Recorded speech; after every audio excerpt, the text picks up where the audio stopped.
Welcome to episode 11 of the WINS live interview series. I'm Amie Sheridan, host and founder of WINS Media. The mission of this series is to elevate the visibility of women in sports and entertainment by creating a connected environment for authentic storytelling. Thank you for being here as we interview influential leaders from across sports, entertainment, and beyond. Today, I have Stefanie Rapp, the Chief Revenue Officer for Bleacher Report. Welcome, Stefanie. I'm so excited to have you today. Thank you so much, Amie. I'm so excited to be here. This is fun. It is fun. Stefanie oversees all aspects of the sales and partner strategy across Bleacher Report's digital and social entities, with an emphasis on serving as the primary liaison to all sports teams, leagues, brands, and platforms as the brand develops and executes breakthrough programs. She's committed to paving the way for women at Bleacher Report and the industry at large, serving on the advisory team of Bleacher Report's Women in Leadership initiative that seeks to empower women to take on more leadership roles, regardless of their seniority. So you're speaking right to me in that bio, and I can't wait to jump in and talk more about all this stuff with you. So again, Welcome and thank you for being here, and thanks to everyone who is here joining us live. We'll jump right into the questions. All right. Okay, so we're going to start with the business, and then we'll tell stories a little bit later. Okay. So give us the latest on Bleacher Report. So this brand, this business has been around for a long time, and we discussed this beforehand, from my experience in the business with NBC. Talk a bit about the evolution of this business. Where is it today? How has it perhaps evolved in the past year? Yeah, great question and good starting point. Bleacher has been around for probably about 13 or 14 years. And, for those of you that remember it back then, you probably remember Team Streams, and it was following teams. And that was sort of it at the moment. And over the past time, it's evolved quite significantly. From a business standpoint, most of our business happens in and around our app, the Bleacher Report app. The really amazing part about the Bleacher Report app is that it's all personalized. So you personalize your entire experience through the app. So there is that one-on-one user sort of fan base that really comes through strongly. And then everything else we do at Bleacher Report from a content perspective, whether it's organic editorial content or branded content, which is a large piece of our business as well, is all about fan first. So everything we put out into sort of the social sphere, be it our O&O or other social platforms, is all fan first and what they want and they react to and they want more of. Awesome. So how's the past year been? As you're in a leadership position with Bleacher Report, everybody has been impacted in one way or another. How would you describe that? Oh gosh, it has been a doozy on so many levels. I mean, I was named CRO of Bleacher Report January 2020. Okay. And this past year, like everyone else, has been nothing like I've ever experienced. And in so many ways, right, when you sort of get promoted or you move up the ladder, career ladder wise, you emulate, a lot of people that you've seen in that role or things you admire about them. And, the role that I have right now, it didn't exist for all the CROs that I've ever worked with.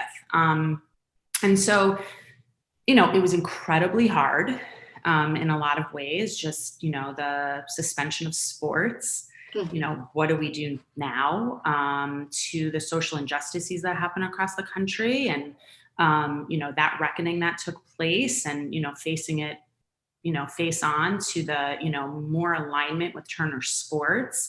And as hard as each of those individual moments were or individual events were, the truth is that we at Bleacher Report and myself as a leader and someone at Bleacher Report are so much stronger and better off for it. I mean, we were very fortunate in that we have a 24-hour, 7-day-a-week business from a content perspective, right? So even with sports suspension, Bleacher was still pushing out content.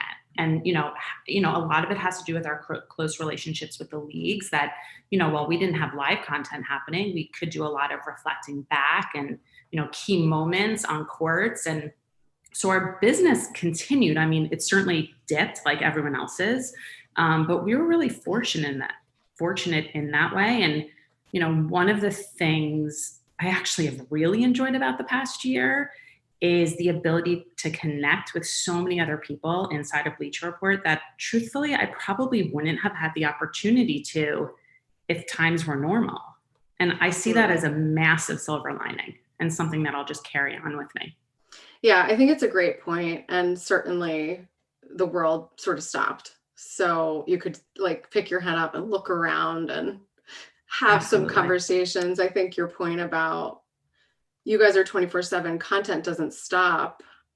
Can you talk a little bit more about how you hit the reset button and the strategy involved with, okay, we're not going to be covering live sports. What shall we put out there now? Thinking maybe this is like a short-term thing. Yeah. And then it going to it being, wait a minute, no, this isn't a short-term thing. Yeah, absolutely. I think there's a lot of different examples. I think, like I mentioned, right, one of the things that Bleacher Report sort of most well known for are our highlights. So think NBA highlights, treated highlights. Those are all real-time highlights from the games. And so without those, we were able to reflect back. So what are some of the, best dunks that happened in the past? I'm making that up, but you sort of get the point of like more looking back and anniversaries of, and knowing that our fans really care deeply about the players themselves, less about the team, so more about the players. It was easy to continue on the personal journey of the players. So things also like at-home workouts were sort of a big deal, right? You saw everybody from LeBron James doing it, and we did that in real time all the way through to branded content editions, working with our partners on things like that. So that's just sort of one example of how we pivoted, but yet the pivot wasn't sort of a sharp right turn. It was very much on brand for us still. Yeah, that makes sense. The inside access, I love the Yeah. example of the at-home workouts. It makes complete sense. Okay, so let's talk leadership journey. Okay, so you've been in this business a long time. And I'd love for you to share with us, sort of how you got to where you are today. And what are some of the things that have made you an effective leader? What are some of the examples of moments in your career that have shaped you into the leader that you are today?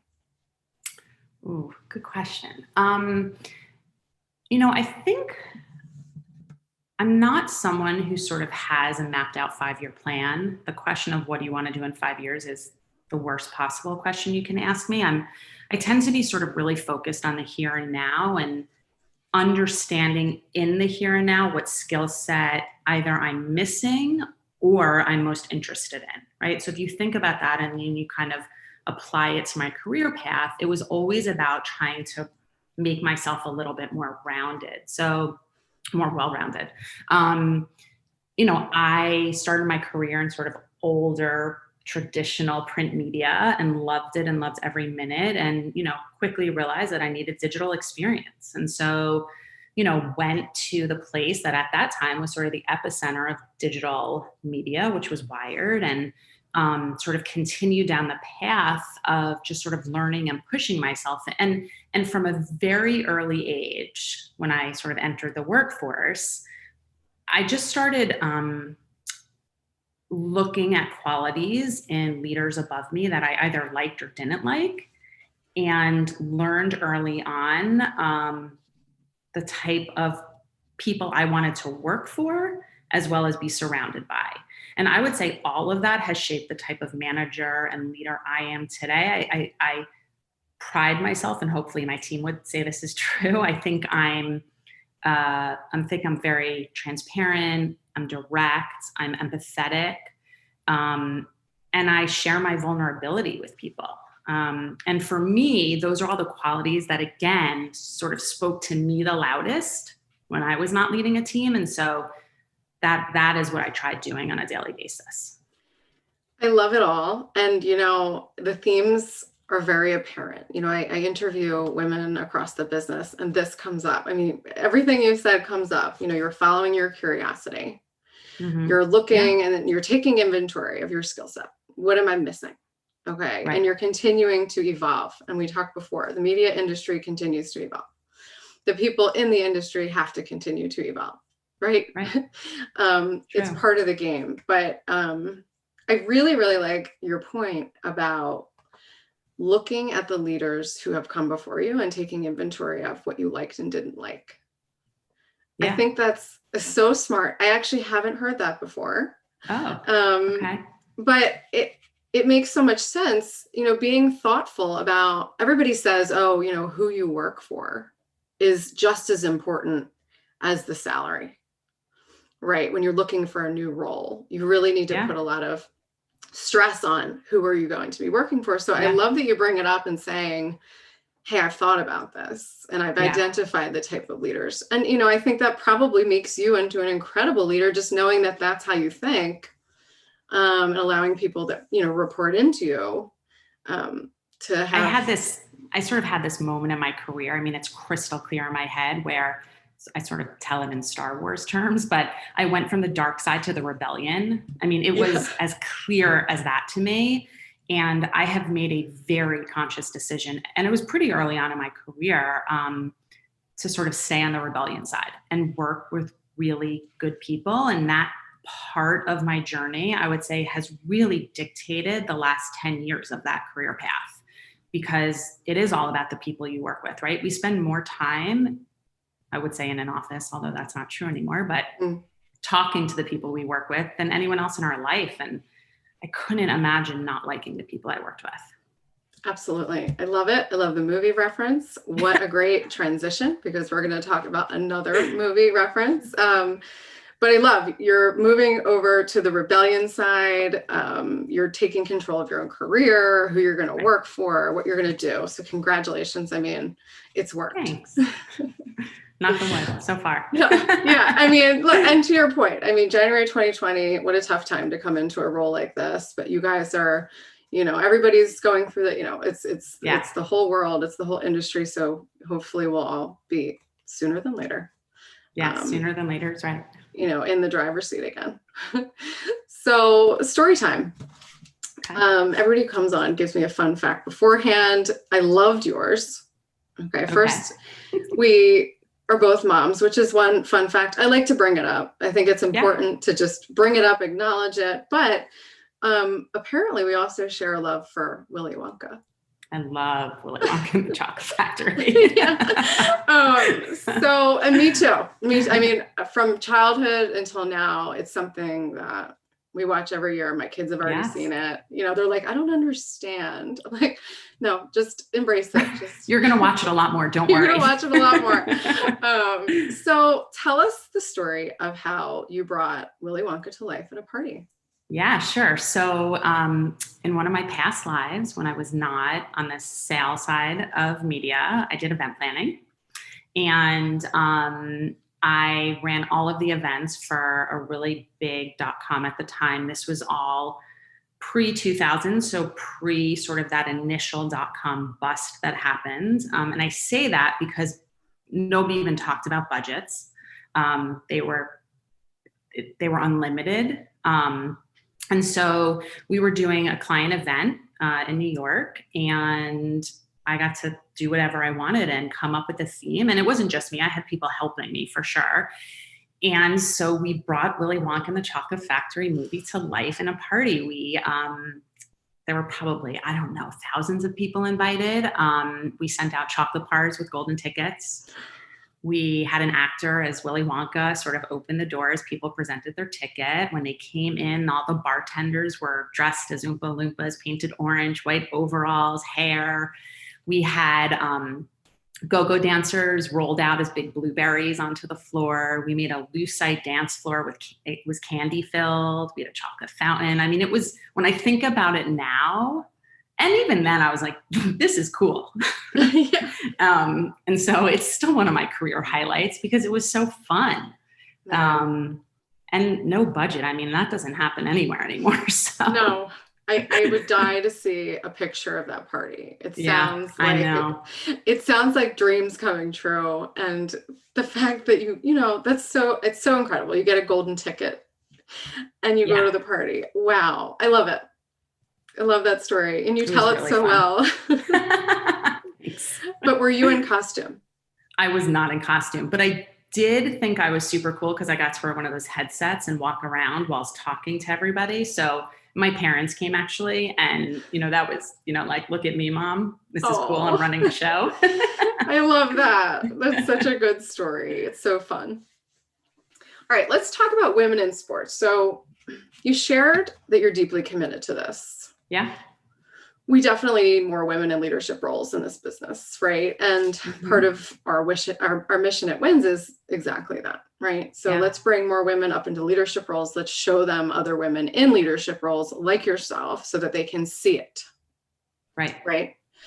Can you share what it means to you to be a woman in a position like the CRO that oversees all revenue generation for a well-recognized brand like Bleacher Report? And secondly, how do you activate on your responsibility to lead and inspire those rising leaders in your role?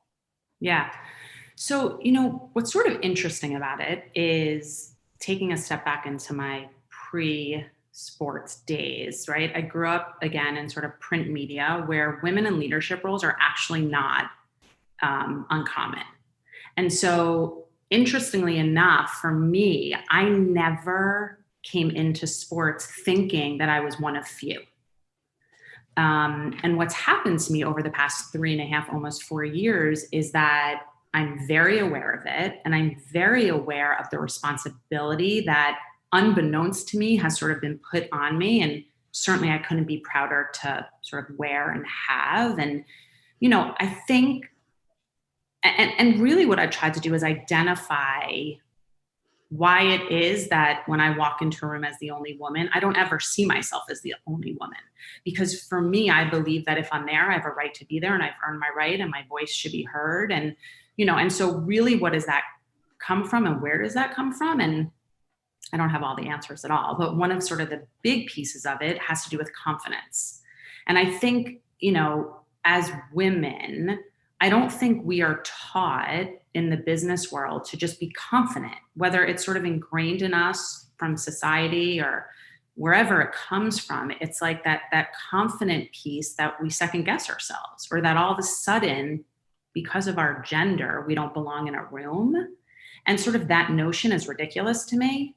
And unfortunately, I have worked with my managers throughout the years that don't see me like that, have never seen me like that. And so, when it comes to Bleacher Report specifically, I am keenly aware when I joined the organization, I was sort of the highest level female at the time, and I was a VP then. And, I think that there were maybe 2 other directors who were females at the time. And so I'm really proud that that statistic has totally changed. We actually, side note, but bragging moment, we just did a survey through the revenue org, and there's about 120 people or so on the marketing sales side. And we're about 50-50 balance between men and women, which is tremendous considering when I came in, we weren't even 10%. So, for me, it's really about understanding what is missing for the females in my company, and being their ears, like really listening to them, but also being really direct and honest with them also, because I don't think that's a very common thing. And, being their voice when they're not in the rooms that I'm in. And so we started a women's affinity group at Bleacher Report about maybe 2.5 years ago now. And, it sort of covered the spectrum of what we talked about, right? There were brown bag lunches of get to know you. There was sort of financial 101 introduction. We brought someone in from the outside. There was public relations speaking training. There was presentation, how to do your own presentations. It was, all of these sort of little things. But again, if you feel confident in all of them, there's that word confident. And so you become stronger, and you be able to come sort of more vocal about asking for what you want. And, now as we go into, the rest of 21 and into 22, we're looking at expanding that even further. And so doing more sort of women empowerment moments and events throughout all of sports. And that's really exciting to me. It's exciting to bring a group of people together and hear them and try to help them, and also teach them and educate them on things maybe they don't know because they're not at my level yet in their career. Yeah. I love that you use the word confidence. That's a word that comes up a lot for us. Yep, absolutely. Yeah. And I have a follow-up question, and of course, a bit off script, so apologies in advance, but I have to ask. So Bleacher Report covers sports industry, right? So talk about for a second, you know, I'm guessing it's running in parallel a little bit, but the coverage of women's sports on the platform and how perhaps, Bleacher Report is, addressing that, bringing it into the fold, with the women in the company or with whoever in the company. What's going on that front? So a few different things. The first thing is we launched the HighlightHer brand about a year ago. If you don't follow it on social media, you should. It's run by Ari Chambers and Felicia Kelly. They are amazing and passionate, and it is all about female empowerment and positivity, and not in the most obvious places. They're not only looking at like the top athletes, they're looking at the underdogs or the sports that maybe you wouldn't think they would be looking at. And it's a really, really fun brand to follow. So that's first and foremost, and it's growing at an exceptional pace. And then as it pertains to sort of all of content overall throughout Bleacher Report in its entirety, there's two things that are happening. One is, the easiest sort of thing to look at is WNBA, right? And there is growing fandom and importance across WNBA, rightfully so. And we're not where we should be with covering female sports. We will be. There is a strategy in place that's being ramped up as we speak. And it's something I'm very proud of. And on the other side of that is female fandom, right? Mm-hmm. And the two don't necessarily go hand in hand. And we've done a lot of studies on this exact thing to sort of better understand it, because female fandom crosses over. So female fans don't just like female sports, even though I think that's like initially someone's thought. That is way off base. Right. Everything's wrong with that thought, but right. So, it's understanding that. And then similarly, female sports, the way to get a real audience around them is coverage. And that's what's lacking across the industry, not Bleacher specific. It's across the industry. And so through HighlightHer, through the strategy we put in place against female sports specifically, you'll start seeing a lot more from us in a really fast clip. Yeah, I figured as much, and I love it. I'm going to go follow that right now on Instagram. You're going to love it. Yeah, I encourage everyone to do. It's a really, really fun brand to follow. Yeah, I can't wait to check it out. Of course, the WNBA, when they released the jerseys, that was so exciting. Just the imagery and, as a creator, I'm like, this is incredible. Like some of the stuff that they're putting out. And of course, kind of to your point, like meeting the demand of the female fan. Mm-hmm. We've been fans forever, right? Exactly. Of all the sports. I can remember like going back in time to working at the NHL. I won't tell you in what year. But even things like, anyway, so it doesn't, right. Even things like the apparel, like the merchandise storefronts at the league level. I'm like, there's nothing in this catalog that I like. or that is made for your body. Right. So how can we change that? I think in the place that we're at right now, we're sort of at that like moment in time to say, all right, let's make sure that there's stuff in that catalog for the female fan. Let's make sure that we're covering sports in the way they understand and they want us to cover. And of course, the emergence of the coverage of women's sports in the media is so exciting. I mean, it's so exciting. And, it's a little bit of who I follow, but when I go on to Instagram, I'm loving it. I'm just loving the energy with the, I think some of these female athletes who are really leading the charge with their personal brands and doing initiatives and getting out there, like Angel City is a big one for me that I've been paying attention to. It's really amazing. So I'm so happy to hear all that. Yeah. And what's also amazing is that the female athletes, that they're using their platforms for their voices to be heard in a really, really big way. And in some ways they're not late at all to doing that, but in some ways they're the first of their kind to do it. Mm-hmm. And that's really exciting to me. It really is. It just feels like this time and place is really powerful for women's sports, and it's happening. And, we're jumping, and we've been on board, but I think it's like getting on board formally, getting the strategy right, and getting that content out there big time. So I agree. Final question. Okay. What do you have planned this year, 2022, late 2021, with Bleacher Report? And the final question I always ask everybody is, personally or professionally, what wins are you working toward this year, and how can we help you get there? Follow HighlightHer and Bleach Report.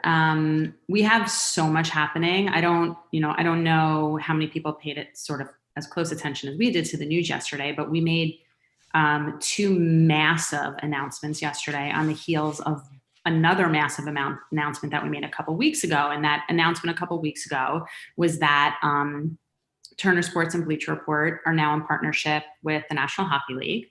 And we could not be more thrilled about it. I mean, I think we're so complementary to one another. I mean, the early conversations about the upcoming season is just, there's so much energy. And, I mentioned it sort of earlier on, but, the epicenter of Bleacher Report is fandom. It just is. And I don't know if you get a more passionate fan base than the NHL. I mean, so just from that alone, the things that we're talking about and thinking about are just filled with energy and enthusiasm, which is incredible.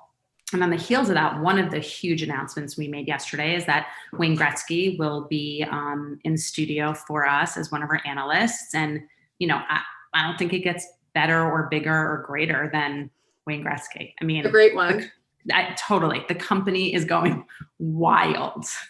That's so exciting. It's so exciting. And, it's funny because if we were all in person, it would be easy to say, like, there's so much energy and you can feel it, but it's harder through a screen.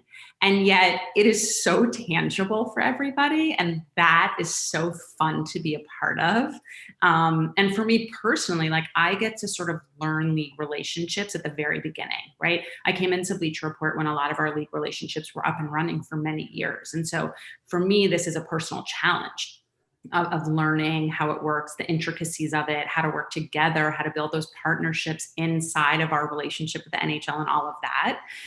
So that's great. And then the other announcement we made yesterday is the Match, which is a golf tournament that was created by Turner Sports, I guess about 1.5 years ago. Last May, so in the pandemic, it was sort of the height of it. It was the first live sporting event that was on national television. And so we're doing another one July 6th out in Big Sky, Montana.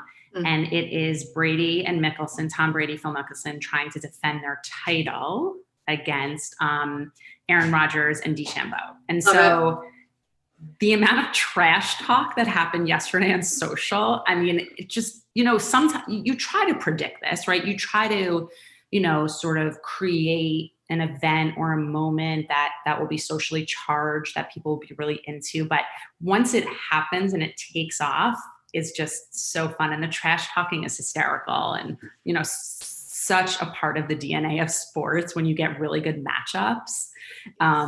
So that's really fun. Those are two really, really exciting things.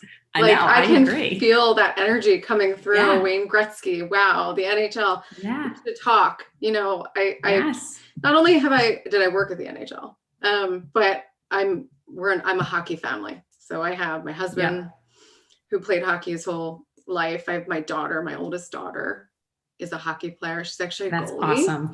That's amazing. I know. I still am not really sure how I feel about this, but this is what she wants. She wants to be a goalie. Okay. So I support it, but she's like wrapped in bubble wrap. She goes out there. I'm like, that's terrific. Not going to infiltrate your armor. Right. But I love it. I'm super excited to see what you guys come up with that NHL partnership. And yeah, I did see those announcements. That's going to be really exciting. And I do remember last year, the match. I remember that very well. It was, it was exciting last year, and the players were great. And, you know, you always try to beat yourself and sort of one up yourself. And that's exactly what we're doing. And after the year that we've all had, that our fans have all had, it's the energy is really, it's needed. It's, you know, by everyone. And I think we're giving it to them. Absolutely. So on the personal side, anything you have on your wish list, any big vacations you're hoping to take before the end of the year? Well, my son, who's 11 and a half, goes to sleepaway camp for 7.5 weeks. He leaves June 30th. And I plan to be away the whole time while working. I don't have all the trips planned, but in my head, I'm never home. Right. I love it. You're taking a big vacay. We don't exactly know where we're going. I love it. Exactly. That's definitely a win. That's definitely something to look forward to. Yes. Well, thank you, Stefanie, so much for taking the time to be with me today and sharing all your stories. Everything was fun, and I got some good laughs. So thank you for that. In our next episode, I'm speaking with Catherine Carlson, who's the CRO, another CRO of the Philadelphia Eagles here in Philadelphia. And finally, this interview is powered by WINS, our membership community for women influencing sports and entertainment. To learn more about us, visit us at wins.media/membership. Thank you so much, Amie. Thank you, Stefanie. This was amazing.